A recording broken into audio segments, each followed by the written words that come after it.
Hello friends, welcome to my channel stocks and investment Tamil. இந்த வீடியோவில் Kalyan jewellers share ப்ரைஸை முழுமையாக வித்துடலாமா? அது மட்டும் இல்லாமல் நீங்கள் தம்ப்நெயில்ல சில ஸ்டாக்ஸை பார்த்துருப்பீங்க. அந்த ஸ்டாக்ல ஏதாவது வேல்யூ கன்சிடரேஷன் இருக்கா? இப்போ கன்சிடர் பண்ணுறது கரெக்டாக இருக்குமான்னு சொல்லி பார்த்துருவோம்.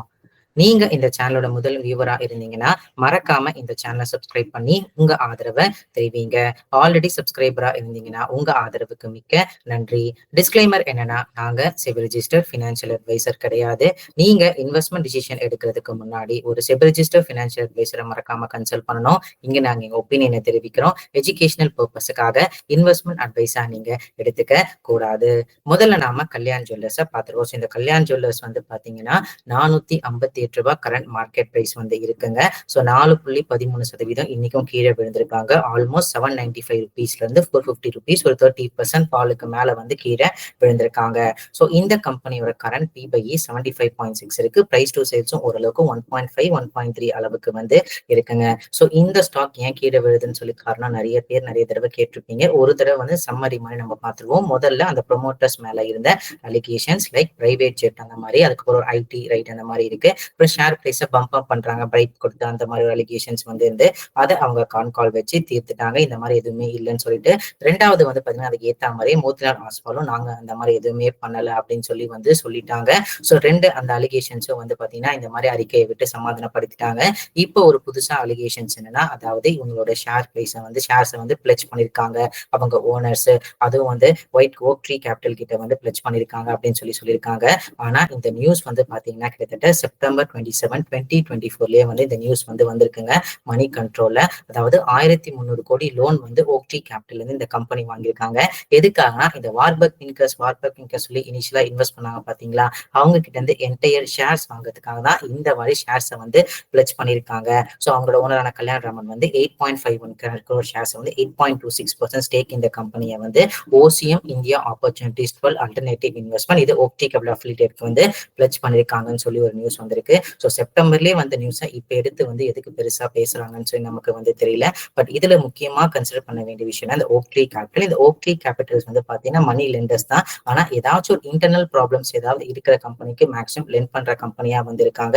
ஸோ கல்யாண் ஜுவல்லர்ஸும் நிறைய லெண்டர்ஸ் இருக்கும் போது ஏன் இவங்க கிட்ட போனாங்கன்னு சொல்லி ஒரு கேள்விக்குறியும் இருக்கு. ஸோ இந்த மாதிரி வந்து இருக்கிறதுனால, அதாவது நிறைய அலிகேஷன்ஸ், அதுக்கப்புறம் வந்து பாத்தீங்கன்னா நிறைய இந்த மாதிரி ப்ரொமோட்டர்ஸ் பிளெட்ஜிங் வந்து இருக்கிறதுனால மார்க்கெட் சென்டிமெண்ட்டும் இதுக்கு ஏத்த மாதிரி மூவ்மெண்ட் இருக்கனால கல்யாண் ஜுவல்லர்ஸ் வந்து அடின்னு அடிச்சு 795 ரூபாய் வந்து 458 ரூபாய்க்கு வந்து கொண்டு வச்சிருக்காங்க.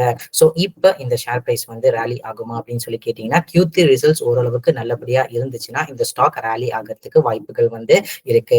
பட் இந்த ப்ரொமோட்டர்ஸ் பிளெச் பண்ண ஷேர்ஸை ரிவோக் பண்ணாத வரைக்கும் ரொம்ப பெரிய மூவ்மெண்ட் எதிர்பார்க்க முடியாது. டவுன் சைட் வந்து 340 ரூபாய் டெக்னிக்கலா ஒரு நல்ல சப்போர்ட்டா இந்த ஸ்டாக்கு இருக்கும்னு சொல்லி நான் எதிர்பார்க்கிறேன். ஆல்மோஸ்ட் இந்த ஸ்டாக் ஒரு 400 ரூபாயில இருந்து 550 ரூபாயில வந்து ட்ரேட் ஆக வாய்ப்பு இருக்குன்னு சொல்லி நான் எதிர்பார்க்கிறேன். இந்த ஓக் ட்ரீ கேபிட்டல்ல இவங்க ஷேர்ஸ் பிளெச் பண்ணது வந்து ஒரு பெரிய பிரச்சனையா ஆகுமான்னு சொல்லி நம்ம பொறுத்து தான் பார்க்கணும். இந்த ஓக் ட்ரீ கேபிட்டல் எப்படி இந்த 3 வருஷம் லோன் டெனியர் முடிச்சு எப்படி இந்த ஷேர்ஸ் பிளெச்சை ரிவோக் பண்ணாம இவங்க ஏதாவது இருந்தாங்கன்னா அந்த பிரச்சனை எப்படி வருமா நம்ம பொறுத்து தான் பார்க்க முடியும். ஸோ இப்போதைக்கு கல்யாண் ஜுவல்லர்ஸ் வந்து ஒரு நெகட்டிவ் ரேட்ல இருக்கு. F&O பேன்லயும் வந்து இருக்காங்க. ஸோ என்ன மாதிரி இன்வெஸ்டர்ஸ் வந்து இப்ப வந்து நம்ம எக்ஸிட் கன்சிடர் பண்ணலாம் அப்படின்னு சொல்லி நினைக்கிறது பாத்தீங்கன்னா, ஷார்ட் டேர்ம் இன்வெஸ்ட்மெண்ட்டுக்கு நான் கல்யாண் ஜுவல்லர்ஸ்ல இன்வெஸ்ட் பண்ணேன் அப்படின்னு நினைக்கிற வந்து இன்வெஸ்டருக்கு, பிளஸ் ஷார்ட் டேர்ம் கோல்ட் வந்து நான் வந்து வச்சிருந்தேன் இந்த கல்யாண் ஜுவல்லர்ஸ் இன்வெஸ்ட் பண்ண அப்படின்னு பண்ண இன்வெஸ்டர்ஸ்க்கும் பிளஸ் 795 ரூபாயில கிட்டத்தட்ட வந்து பாத்தீங்கன்னா ஒரு 100 மடங்கு அந்த 10x ரிட்டர்ன்ஸ் வந்து பார்த்துட்டேன். அங்க இருந்து கீழே விழுந்துச்சு, என் மனசு வந்து தாங்கல, மனசு வலிக்குது, என் ப்ராஃபிட் போகுது அப்படின்னு நினைக்கிற இன்வெஸ்டர்ஸ் செகண்ட் டைப் ஆஃப் இன்வெஸ்டர்ஸ்க்கும். மூணாவது வந்து பாத்தீங்கன்னா ஒரு ஸ்டாக் செலெக்ஷனுக்கு ஒரு ரூல் புக் வச்சிருப்பீங்க. அந்த ரூல் புக்ல இருந்து இந்த கல்யாண் ஜுவல்லர்ஸ் ஸ்டாக்ஸ் கொஞ்சம் நகர்ந்து போச்சு அப்படின்னு நினைக்கிற இன்வெஸ்டர் அட்லீஸ்ட் வாரன் பஃபெட் சொன்ன மாதிரி ப்ரொடெக்ட் யுவர் கேபிட்டல் கேட்டாங்க, அட்லீஸ்ட் கேபிட்டலாவது ப்ரொடெக்ட் பண்ணுவீங்கன்னு சொல்லி நான் நினைக்கிறேன். ஸோ ஓவராலா எனக்கு இன்னொரு சந்தேகம் என்ன இருக்குன்னா, ஸோ இந்த மாதிரி நியூஸை வந்து கொண்டு வந்து கல்யாண் ஜுவல்லர்ஸ் ஏதாவது லோவஸ்ட் பிரைஸ்ல ஏதாச்சும் வாங்க யோசிக்கிறாங்களோ அப்படின்னு சொல்லி வந்திருக்கு. பட் இந்த ப்ரொமோட்டர்ஸ் பிளஸ் வந்து இப்போதைக்கு ஒரு பெரிய பிளாக் மார்க்கா வந்து கல்யாண் ஜுவல்லர்ஸ்ல நான் பாக்குறேன். அடுத்து நம்ம ஸ்டாக்ஸை பத்தி பார்த்துருவோம். So first electro steel casting limited. இந்த electro steel casting limited company வந்து பாத்தீங்கன்னா டக்டைல் ப்ராஜெக்ட்ஸை வந்து கொடுக்குறாங்க.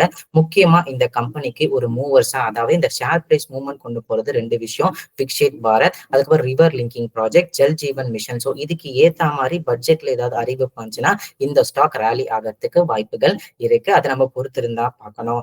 ரீசெண்ட் டைம்ஸ்ல இவங்க growth வந்து ரொம்ப ஸ்லக்கிஷா இருந்திருக்குங்க. இவங்க PE வந்து பாத்தீங்கன்னா 8.9 இருக்கு. இது 5 வருஷம் ஆவரேஜ் PBக்கு ஈக்குவலா தான் வந்திருக்கு. அது மட்டும் இல்லாம இந்த கம்பெனிக்கு ரா மெட்டீரியல் இம்பாக்ட்ஸும் வந்து இருக்குங்க. லைக் கோக்கிங் கோல்ட் பிரைசஸ் ஏறினாலும் அயன் ஓர் பிரைசஸ் ஏறினாலும் இந்த கம்பெனியோட மார்ஜின்ஸ் பாதிக்கப்பட வாய்ப்புகள் வந்து இருக்கு. ஸோ இந்த ஃபினான்ஷியல் 2025 மார்ஜின்ஸ் வந்து ஒரு ஸ்லக்கிஷ் growth-ஆக இருக்கும். ரொம்ப பெரிய ரெவன்யூ growth இருக்காதுன்னு சொல்லி தான் எதிர்பார்க்கப்படுது. இவங்க கால் எடுத்து பார்க்கும்பொழுது வந்து நமக்கு தென்படுது. ஸோ ஓவராலா இந்த கம்பெனி வந்து ஒரு 9 மந்த் அளவுக்கு விசிபிள் ஆர்டர் புக் அளவுக்கு தான் வச்சிருக்காங்க. ஸோ போஸ்ட் பட்ஜெட்ல எவ்வளவு ஆர்டர்ஸ் வந்து கவர்மெண்ட் கொண்டு வர போறாங்க, அந்த ஆர்டர்ஸ் எவ்வளவு இந்த கம்பெனி வாங்க போறாங்கன்னு சொல்லி பார்த்து முடிவெடுக்கிறது கரெக்டா இருக்கும். லோ PE ஸ்டாக் ஒரு ₹100 அளவுக்கு இருக்காங்க அப்படின்னு சொல்லி என்ட்ரா நினைக்கிறவங்க கூட வந்து பாத்தீங்கன்னா ஒரு வெயிட் அண்ட் வாட்ச்ல இருக்கிறது வந்து கரெக்டா இருக்கும்னு சொல்லி நான் நினைக்கிறேன். அடுத்த ஸ்டாக் வந்து பாத்தீங்கன்னா மோல்டெக் பேக்கேஜிங். ஸோ இந்த ஸ்டாக் வந்து பாத்தீங்கன்னா இந்த பேக்கேஜிங் கண்டெய்னர்ஸ் தயாரிக்கிற கம்பெனியா வந்து இருக்காங்க. ஸோ இந்த கம்பெனி வந்து பாத்தீங்கன்னா கைடன்ஸ் 15% அளவுக்கு growth கொடுத்துட்டு இப்ப 7% அளவுக்கு தான் சொல்லி கைடன்ஸை குறைச்சிருக்காங்க. எபிட்டா மார்ஜின்ஸ் கூட 36.3ல இருந்து ஒரு 37% அளவுக்கு தான் இன்க்ரீஸ் ஆகும். ஒரு 1% அளவுக்கு தான் இன்க்ரீஸ் ஆகும் சொல்லி ரீசெண்ட் கான்கால்ல சொல்லியிருக்காங்க. 30 டைம்ஸ் வேல்யூவேஷன்ஸ் வந்து கேட்கறாங்க. அது ரீசெண்டா இவங்க சொல்ற இந்த 7% growthக்கு நான் ரொம்ப பெரிய வந்து ஹையர் வேல்யூவேஷன்ஸ் தான் வந்து பாக்குறேன். இது 5 இயர்ஸ் ஆவரேஜ் PBயை விட குறைவா இருந்தாலும் இந்த 30 டைம்ஸ் வேல்யூவேஷன்ஸ், ஆனா இவங்களோட இண்டஸ்ட்ரி பியர்ஸை கம்பேர் பண்ண சொல்ல அதிகமாவே வந்து இருக்குங்க. ஸோ growth concerns கொஞ்சம் இருக்கு. அது மட்டும் இல்லாம வந்து பாத்தீங்கன்னா ரீசெண்ட் டைம்ல கைடன்ஸும் வந்து குறைச்சிருக்காங்க. ஸோ ஃபினான்ஷியல் 2025 முடிஞ்சு 2026ல எப்படி இவங்க கைடன்ஸ் இருக்கு, இவங்க growth இருக்குன்னு பார்த்து முடிவெடுக்கிறது கரெக்டா இருக்கும். இப்போதைக்கு $400 to $450 ஒரு நல்ல கன்சிடரேஷனா இருக்கும். மார்க்கெட்ல கொஞ்சம் இந்த ஸ்டாக் கீழே விழுந்துச்சுன்னா. அடுத்த ஸ்டாக் வந்து பாத்தீங்கன்னா ரோசரி பயோடெக். இந்த ரோசரி பயோடெக்லாம் வந்து பாத்தீங்கன்னா ஒரு டார்லிங்ஸ் ஆஃப் ஸ்டாக் மார்க்கெட்டா வந்து இருந்துச்சு. எப்ப இந்த சைனா +1 ஸ்ட்ராட்டஜி அந்த கெமிக்கல் ஸ்டாக்லாம் ஏத்துனாங்க பாத்தீங்களா, அந்த மாதிரி இந்த ஸ்டாக்கும் கடன்னு ஏறிச்சு. அங்க வந்து பாதி அளவு கீழே விழுந்திருக்கு. $1500 இந்த ஸ்டாக் வந்து பாத்தீங்கன்னா ₹700 அளவுக்கு விழுந்திருக்கு. நீங்க மேக்ஸிமம் ரிட்டர்ன்ஸ் வந்து பாருங்க. ஸோ மேக்ஸிமம் இந்த ஸ்டாக் வந்து பாத்தீங்கன்னா ஆல்மோஸ்ட் ₹1470 அளவுக்கு வந்து இருக்கு. ஆல்மோஸ்ட் 50% இந்த ஸ்டாக் வந்து கிராஷ் ஆயிருக்கு. இவங்க 3 செக்மெண்ட்ல இருக்காங்க. Home, personal care, performance chemicals, textile speciality chemicals, animal health and nutrition இருக்காங்க. மூணுமே இயர் ஆன் இயரும் குவார்டர் வந்து அட்லீஸ்ட் ஒரு டபுள் டிஜிட் growth வந்து காட்டுறாங்க. இப்ப இருக்கிற கரண்ட் PBI வந்து இண்டஸ்ட்ரி ஆவரேஜ் PBI உங்க மீடியன்ஸ் 5 இயர்ஸ் PBI விட வந்து குறைவாவே இருக்கு. பட் இவங்க வந்து growth எவ்வளவு எதிர்பார்க்கணும், ஒரு 12 to 13% அளவுக்கு வந்து growth எதிர்பார்க்கறாங்க. ஸோ இந்த வேல்யூவேஷன்ஸ்க்கு வந்து பாத்தீங்கன்னா இந்த growth வந்து ஸ்லைட்லி ஹையரா இருக்கு. காரணம் என்னன்னா இவங்க க்ரூட் ஆயில் பிரைசஸ் நம்பி இருக்கிற கம்பெனியா வந்து இருக்காங்க. க்ரூட் ஆயில் பிரைசஸ் வந்து பாத்தீங்கன்னா கொஞ்சம் அப்படியே அமைதியா இருந்துச்சு. இப்ப ஏதாவது இந்த ரஷ்யா ஆயில் சாங்ஷன்ஸ் அந்த மாதிரி US கொண்டு வந்தாங்கன்னா ஸோ இந்த க்ரூட் ஆயில் பிரைசஸ் வந்து பிக்கப் ஆச்சுன்னா இவங்க மார்ஜின்ஸ் மறுபடியும் அடிக்கப்பட வாய்ப்புகள் இருக்கு. ஸோ இந்த மாதிரி எல்லா கம்பெனிஸும் அடிக்கப்பட வாய்ப்புகள் வந்து இருக்கு இந்த க்ரூட் ஆயில் பிரைசஸ்னால.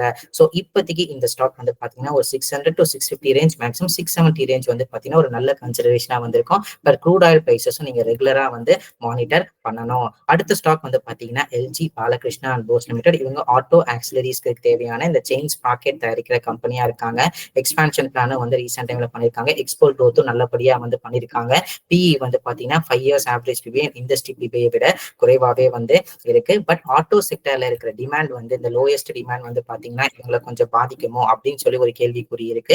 அதனால வரக்கூடிய காலகட்டத்துல வரக்கூடிய ரிசல்ட்ஸ்ல இவங்க கைடன்ஸ் எப்படி இருக்கு, பிளஸ் இவங்க வந்து பாத்தீங்கன்னா எலக்ட்ரானிக்ஸ் மேனுஃபேக்சரிங் நாங்க வந்து உள்ள போக வாய்ப்பு இருக்குன்னு சொல்லியிருக்காங்க. அதை எப்படி கொண்டு போறாங்கன்னு சொல்லி பார்த்துட்டு முடிவெடுக்கிறது வந்து நல்லாவே இருக்கும். ஏன்னா ஆட்டோ செக்டர் கொஞ்சம் வீக் டிமாண்ட்ல இருக்கிறதுனால.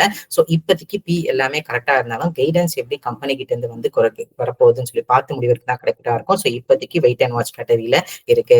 அடுத்த ஸ்டாக் வந்து பாத்தீங்கன்னா Canfin home. So affordable housing செக்மெண்ட்ல இருக்கிற இன்னொரு கம்பெனி. ஸோ ரீசெண்ட் டைம்ல MFI எல்லாம் அடி வாங்கின மாதிரி இந்த கம்பெனியும் வந்து அடி வாங்குச்சு. ரீசெண்ட் ரிசல்ட்ஸ் வந்து ஓரளவுக்கு நல்லபடியா தான் இருந்துச்சு. பட் டிஸ்பர்ஸ்மெண்ட்லாம் ஆல்மோஸ்ட் ஃபிளாட்டா தான் இருந்திருக்கு. நெட் NPயும் கிராஸ் NPயும் கொஞ்சம் ஸ்லைட்டா இன்க்ரீஸ் ஆயிருக்கு. அசெட் குவாலிட்டி கொஞ்சம் டிட்ராய்ட் ஆயிருக்குங்க.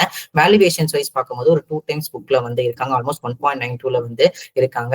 பட்ஜெட்ல ஏதாவது affordable housing segment loan tenure வந்து கொஞ்சம் இன்க்ரீஸ் ஆனாலும் இல்ல லோன் சைசஸ் வந்து இன்க்ரீஸ் பண்ணாலும் இந்த கம்பெனி கொஞ்சம் ரேலி ஆகிறதுக்கு வாய்ப்புகள் வந்து இருக்கு. ஸோ இப்போதைக்கு கொஞ்சம் ஹையர் சைட் வேல்யூவேஷன் இருக்கு. ஏன்னா 2 டைம்ஸ் புக்ல இருக்காங்க, ஹையர் சைட் வேல்யூவேஷன்ஸ் இருக்கு. ஒரு ₹600 கீழே போனா வந்து ஒரு நல்ல கன்சிடரேஷனா இருக்கும்னு சொல்லி நான் பாக்குறேன். அடுத்த ஸ்டாக் வந்து பாத்தீங்கன்னா Asahi India glass limited. Asahi India glass limited வந்து பாத்தீங்கன்னா 51 டைம்ஸ் earningsல வந்திருக்காங்க. இந்த கம்பெனிக்கும் ப்ராஸ்பெக்ட்ஸ் எல்லாம் இருக்குங்க, நான் எதுவுமே மறக்கல. பட் இப்போதைக்கு வேல்யூவேஷன்ஸ் கன்சர்ன்ஸ் கொஞ்சம் ஹையரா இருக்கிறதுனால வந்து இப்போதைக்கு கொஞ்சம் வீக் டிமாண்ட் கொஞ்சம் தென்படுறதுனால குளோபல் அண்ட் டொமஸ்டிக்ல இப்போதைக்கு இந்த ஸ்டாக் வந்து கொஞ்சம் ஸ்கிப் பண்றது வந்து நல்லா இருக்கும்னு சொல்லி நான் நினைக்கிறேன். ஸோ ஃபர்ஸ்ட் நம்ம கல்யாண் ஜுவல்லர்ஸ் பார்த்துட்டோம். என்ன மாதிரி இன்வெஸ்டர்ஸ் என்ன மாதிரி கரெக்டா கன்சிடர் பண்ணா கரெக்டா இருக்கும்னு பார்த்துட்டோம். ஸோ இப்போ இந்த 6 ஸ்டாக்ல வந்து என்னோட ரேங்கிங் எப்படி இருக்க போகுதுன்னா, ஃபர்ஸ்ட் கேன்ஃபின் ஹோம்ஸ்க்கு போக போறேன். நெக்ஸ்ட் வந்து பார்த்தீங்கன்னா ரோசரி பயோடெக் போக போறேன். பட் க்ரூட் ஆயில் பிரைசஸ் வந்து செக் பண்ணோம். 3வது LG Balakrishna industries auto sector demand கம்பெனியோட கைடன்ஸ் எப்படி இருக்குன்னு பார்த்து முடிவெடுக்கிறது வந்து கரெக்டா இருக்கும் நான் நினைக்கிறேன். தேர்டு வந்து பாத்தீங்கன்னா வந்து ஃபோர்த் வந்து பாத்தீங்கன்னா மோல்டெக் பேக்கேஜிங் வந்து இருக்குன்னு நினைக்கிறேன். ஸோ அதுக்கப்புறம் வந்து பாத்தீங்கன்னா electro steel casting and Asahi India glass வந்து இருக்கும்னு சொல்லி நான் நினைக்கிறேன். இது பாத்தீங்கன்னா என்னோட பர்சனல் வியூ. நீங்க இந்த மாதிரி ஸ்டாக்ல இன்வெஸ்ட் பண்ண மாதிரி ஒரு தடவை உங்க ஃபினான்ஷியல் அட்வைசர் இல்ல செபிலிஸ்டர் ஃபினான்ஷியல் அட்வைசர் மறக்காம கன்சல்ட் பண்ணுங்க. நான் செபிலிஸ்டர் ஃபினான்ஷியல் அட்வைசர் வந்து கிடையாது. இந்த வீடியோ உங்களுக்கு பிடிச்சிருந்தா லைக் பண்ணுங்க. ரெகுலர் வீடியோ அப்டேட் பெல்லைக்கான கிளிக் பண்ணுங்க. மறக்காம stocks investment Tamil channel subscribe பண்ணுங்க. தேங்க்ஸ் ஃபார் வாட்சிங் ஸ்டாக்ஸ் இன்வெஸ்ட்மெண்ட் தமிழ் சேனல்.